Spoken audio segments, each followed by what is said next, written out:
ሰላም ክብራትና ክብራን የሴርዋና ቱብ ተመልካቾቻችን እንደምን አረፈዳችሁ። ከሴርዋና ቱብ ወደ እናንተ የሚደርሰውን የዕለቱን የአዲስ ነገር የዘገባ ጥንቅራችንን አጠናቅረን ይዘን ቀርበናል። ይህን የዘገባ ጥንቅር ወደ እናንተ ማድረስ አብሬ ቆይታ ማድረጋውን የዘላለም ታረቀኝ ነኝ።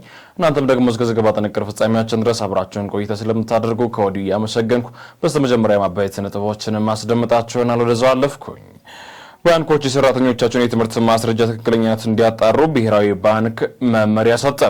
አንድ ሰው ሸገር በሚባል ከተማ ውስጥ ከ100 በላይ ካርታ አለው ሲሉ ጠቅላይ ሚኒስትር አብይ አህመድ በመድረክ ንግግራቸው ላይ ሲናገሩ ተደምጠዋል። ባንኮች ከጡረታ መዋጮ የአገልግሎት ክፍያ መቁረጥ አይችሉም ሲል የግል ማህበር አስታውቋል። እነዚህ አበይት ነጥቦቻችን ናቸው። ሌሎችም ዘገባዎች አሉን። ወደ ተነተኑ ዘገባዎች ማልፍ ይሆናል።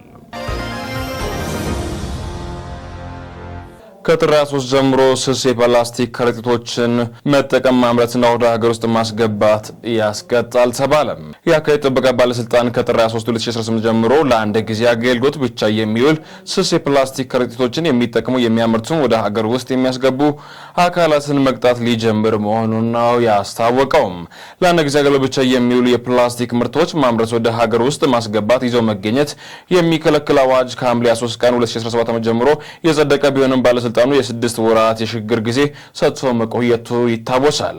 አዋጁን ወጣ የወረቀትና ሌሎች አማራጭ ክሬቶች ወደ ገበያ በመምጣታቸው የፕላስቲክ ስርጭት ቀንሶ የነበረ ቢሆንም ያለው ምክር ቤቱ አሁን ላይ ግን በድጋሚ በገበያው ውስጥ እየታዩ ይገኛል በማለት ነው የተናገረው። በሽግግር ወቅት አዋጁን ሙሉ በሙሉ ለመተግበር የሚያስችል የዝግጅት ስራዎች ሲከናወኑ እንደቆዩ በዚህም ጉዳይ ከሚመለከታቸው የፕላስቲክ አምራች ተጠቃሚና አማራጭ የወረቀት ከረጢት አምራቾች ጋር ውይይት መደረጉን አመላክቷል። የወረቀትና ሌሎች የከረጢት አይነቶችን ማምረት የሚፈልጉ አካላት ወደ ገበያ ለማስገባት ማሽኖችን ከቀረጥ ነፃ እንዲያስገቡና የብድር አቅርቦት እንዲያገኙ ከሚመለከታቸው ተቋማት ጋር በቅንጅት እየተሰራ መሆኑን አሳውቀዋል። የሽግግር ጊዜ ጥር 23 ቀን 2018 ያበቃል ያሉት ሲሆን ከዚህ ዕለት በኋላ ህገወጥ እንቅስቃሴ ላይ የሚገኙ አካላት ተጠያቂ ስለሚሆኑ ሁሉም አስፈላጊውን ዝግጅት ሊያደርግ ይገባል ሲል አሳስቧል።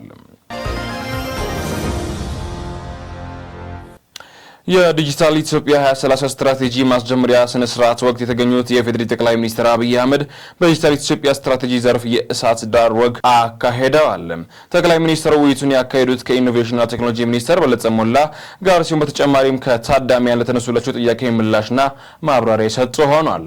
ጠቅላይ ሚኒስትሩ ለመንግስት የስራ ኃላፊነት ባለሰጡት መልእክት መንግስታችን ሊፈጥረው የሚፈልገውን መንግስታዊ ቁመና ቀለል ባለ መንገድ ተገንዝበን እዛ ውስጥ ሚናችን የመጫወት መሆን አለብን በማለት ተደምጧል። መንግስታቸው ቢሮክራሲ ትንሽ መሆን አለበት ብሎ የሚያምን መንግስት እንደሆነ አከለው ከቢሮክራሲና የመሬት መረጃ ጋር በተያያዘ የሚስተዋሉ ችግሮችን ያነሱ ጠቅላይ ሚኒስትር አብይ አህመድ እነዚህ ችግሮችን ለመፍታት የመንግስት ኦቨርሳይት የማድረግ አቅም ማሳደግ ላይ እየሰራ መሆኑን ጥቆማ ሰጥተዋል። ይህንን አቅም ለማሳደግ እንዲቻል በአዲስ አበባ ሸገር፣ ቢሾፍቱ፣ አዳማና አንዳንድ ከተሞች ላይ የላንድ ኢንፎርሜሽን ሲስተም የመሬት መረጃ ስርዓት ከተሞላ ጎደል 100% መመዝገብ ተችሏል ከብዙ ዓመት ልፋትና እንቅስቃሴ በኋላ በማለት ተደምጠዋል። ሲነግግራቸው ላይ እንደ ሰው መታወቂያ ለማግኘት በአንድ ቀበሌ በ5 ብር ሊያገኘው ካልቻለ በሌላ ቀበሌ ሄዶ በ5 ብር ያገኘዋል። ቢሮክራሲ ረጅም ነው። ነገር ግን ክፍሉ ያገኘው ይህንን በህገወጥ መንገድ ፎርጂድ መታወቂያ ያገኘውን ሰው ግን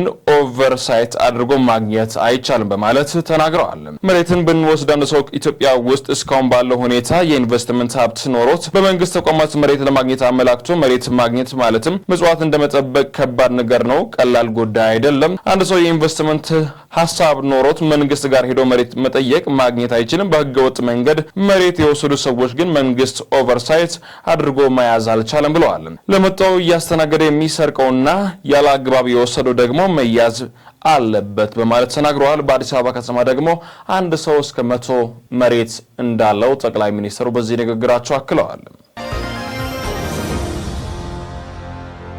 ህወሓት ከተፈናቃዮች ሳይቀር በማስገደድ ወርሃዊ የፓርቲ መዋጮ እየተቀበለ እንደሆነ ተነገረለት።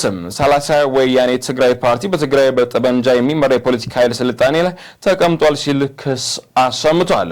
ህወሓት ከተፈናቃዮች ሳይቀር በማስገደድ በወርሃዊ የፓርቲ መዋጮ እየጠየቀ ነው ያለው ፓርቲው እንደ 30 የተፈናቃዮች የማቆያ ማዕከል የሆነውን በማስረጃ አቅርቧል። በማቆያ ማዕከሉ የነበሩ የ6 ልጆች አባት ተፈናቃይ በህወሓት የፓርቲ መርሃዊ ክፍያ እንዲከፍሉ ይጠየቃሉ ይላል ፓርቲው። አባትየው የኔ ፓርቲ አባል አይደለም ብንሆንም በዚህ ወቅት የመክፈል አቅም የለኝም በማለት እንደመለሱ ገልጾ የፓርቲው አባል አይደለም ወራዊ መዋጮ አልከፍልም ያሉት አባት በህወሓት አባላት በፕላስቲክ የተሰራ ቤታቸው ፈርሶ ከመጠለያ ማዕከሉ እንዲባረሩ መደረጋቸው ፓርቲው አሳውቆታል። ፓርቲው በትግራይ ህዝብ ጫንቃ በጠመንጃ የሚያዝ የፖለቲካ ኃይል ተጭኗል ቢልም የተፈናቃዮች ወደ ቀያቸው ሳይመለሱ የክልሉ ግዛታዊ አንድነት ሳይረጋገጥ ምርጫ መካሄድ የለበትም ሲል አሳስቧል። ባንኮች የሰራተኞቻቸውን የትምህርት ማስረጃ ትክክለኛነት እንዲያጣሩ ብሔራዊ ባንክ መመሪያ በዛሬው ዕለት ሰጥቷል። በተለይ የስራ መስኮች ሐሰተኛ የትምህርት ማስረጃዎችን መኖራቸውን የሚያሳይ ፍንጭ መገኘቱን ተከትሎ ብሎም የዲግሪ ወረቀት ሽያጭ እንደነበረ ከተደረሰበት በኋላ ብሔራዊ ባንክ የሀገሪቱ ባንኮች ውስጥ ያሉ ሰራተኞች የትምህርት ማስረጃ ላይ ማጣራት እንዲደረግ አዟል። ባንኮች የአንድሮ ሰራተኞችን ከመጀመሪያ ዲግሪ በፊት ያለው የትምህርት ማስረጃ እንዲመረምሩና ከሚመለከቱ የመንግስት አካል ጋር አረጋግጦ እንዲያቀርቡ የኢትዮጵያ ብሔራዊ ባንክ መመሪያ መስጠቱን ዋዜማ ዘግቦታል። በመመሪያው መሰረት እያንዳንዱ ሰራተኛ የዲግሪ ትምህርት ከመጀመሩ በፊት ያለውን የትምህርት ማስረጃ ማረጋገጥ መቅረብ አለበት። ባንኮች ሰራተኞቻቸው ወደ ዲግሪ ትምህርት የተሸጋገሩበት የ12ኛ ክፍል ሰርቲፊኬት ወይም ዲፕሎማ ደረጃ 4 አረጋግጠው መቅረብ ይጠበቅባቸዋል በማለት አሰምቶ የ12ኛ ክፍል ማለፊያ ነጥብ አስመዝግበው በቀጥታ ወደ ዲግሪ ትምህርት የገቡ የባንክ ሰራተኞች ከኢትዮጵያ የትምህርት ምዘናና ፈተናዎች አገልግሎት ማረጋገጫ እንዲያቀርቡ ተብለዋል። ባንኮች ይህን የብሔራዊ ባንክ መመሪያ ለሰራተኞቻቸው ማሳወቃቸው ተገልጾ አንዳንድ ባንኮች ከግል ከፍተኛ ትምህርት ተቋማት መረጃ ላለማስመዝገብ ሰራተኞችን ላይ ያተኮሩ ሲሆኑ አስከትሎ የሁሉንም ሰራተኞች መረጃ የማረጋገጥ እቅድ ይዘዋል ነው የተባለው። ባንኮች ከጡረታ መዋጮ የአገልግሎት ክፍያ መቆረጥ አይችሉም ተብሏል። ባንኮች ከጡረታ መዋጮ የአገልግሎት ክፍያ በሚል መቁረጥ አይችሉም ሲሉ የግል ድርጅት ሰራተኞች ማህበራዊ ዋስትና አስተዳደር ገልጿል። በዛሬው ዕለት መግለጫው አንዳንድ ባንኮች የጡረታ ክፍያ ለተጠቃሚዎች ሲከፍሉ የአገልግሎት ክፍያ በሚል እንደሚቆርጡ ተነግሮ የአገልግሎት ክፍያው እየቆረጠ ያሉ ብሔራዊ ባንክ መመሪያ አውጥቷል በሚል እንደሆነ ተጠቅሷል። በ2013 የወጣው የጡረታ አዋጅ ግን ከጡረታ መዋጮ ገንዘብ ላይ ቀንሶ ለአገልግሎት ክፍያ ለገንዘብ ማስተላለፊያ እያዋሉ መጠቀም እንደማይችል ይደነግጋል ተብሎለታል። ብሔራዊ ባንኩ አወጣው የተባለው መመሪያ ከአዋጅ በላይ ሊሆን ስለማይችል ግን ተግባሩ ሊቆም ይገባል ሲሉ የአስተዳደርና የሕግ ጉዳይ ዳይሬክተር አቶ ግርማ ሲሳይ በዛሬው ዕለት በንግግራቸው በመግለጫቸው ላይ ተደምጠዋል ማለት ነው።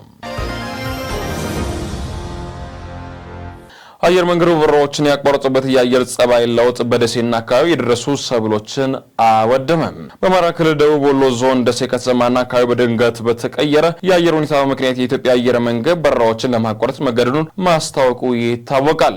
አየር መንገዱ ለበረራ አመቺ ያልሆኑ የአየር ጸባይ በመከሰቱ የታህሳስ 12ና 13 ቀን በረራዎችን መሰረዙን ትናንት ባወጣው መግለጫ ገልጿል። አየር መንገዱ ከሜትሮሎጂ በሚያገኘው መረጃ መሰረት ሁኔታውን እየተከታተለ የአየር ሁኔታውን ሲያስተካክል በረራዎቹ ወደ መደበኛ አገልግሎታቸው እንዲመለሱ አመላክቶ በአገልግሎቱ መቋረጥ የተፈጠረው መጉላላት ይቅርታ ጠይቋል። በተመሳሳይ በደሴ ዙሪያ ወረዳ በተለይም በደብረ ብርሃንና በአዴ ቀበሌዎች ታህሳስ 11 ቀን ከቀኑ 9 ሰዓት ጀምሮ በረዶ ቀላቅሎ በጣለው ከባድ ዝናብ በደረሱ ሰብሎች ላይ ከፍተኛ ውድመት ማድረሱን የወረዳው ግብርናና ልማት ጽሕፈት ቤት አስታውቆታል። በመጨረሻም በትግራይ ክልል በተለያዩ በእጻጽ ከተማ የሚሰማው ዜና እጅግ ልብ ሰባሪ ሆኗል። ወገኖቻቸው እናቶችን፣ አባቶችን እንዲሁም ንጹሃን ሕጻናት በረሃብ አለንጋ እየተገረፉ ይገኛሉ። ዛሬም ድረስ በረሃብና ምክንያት የሰው ሕይወት እያረፈ ይገኛል ሲል በትግራይ አካባቢ ብዙሃን ድምጻቸውን እያሰሙ ይገኛል። እንግዲህ በዚህ አካባቢ በተለይ በእጻጽ ከተማ ከፍተኛ የረሃብ አደጋ መከሰቱን ብዙዎች ደግሞ ለህልፈት እየተዳረጉ እንዲሆኑ እንዲሁም ደግሞ እድሜያቸው ገፉ ያሉ አረጋውያን በተለይ በዚህ በህልፈት ውስጥ ሰፊ ድርሻ ይዛሉ ተብሏል። ክቡራትና ክቡራን የሴራናቱ ተመልካቾቻችን ለዛሬ ያዝናቸው ዘገባዎች ይህን ይመስሉ ነበር። አብሬያችሁ ቆይታ ያደረኩት እኔ ዘላለም ታረቀ ነበርኩ። ከመላው ስቱዲዮ ባለሙያዎች ጋር ሰናይ ቀን እያልኩ ተሰናበትኳችሁ።